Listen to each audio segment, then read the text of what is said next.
marami silang activities. So, talagang... Hello. Tatap. Papunta kami ng Mount Sinai. We're here. 2,300 meters high ang nakita natin, no? Hindi ko rin natandaan eh. May book naman eh. Bumili tayo ng St. Catherine na book. Nandun lahat yata yun. Maganda, di ba? Maganda. Yes, maganda. Ano, gawanin kita ng mamaya video clip. Kasi dina-download ko yan sa YouTube. Oy, ganun. Yung pilgrimage. Sige. Hello. Anong pangalan mo? So this will be our last day, right? This will be our last day today. So we will be heading to Israel.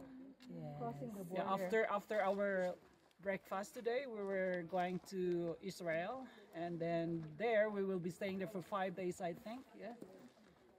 So see you then. See you.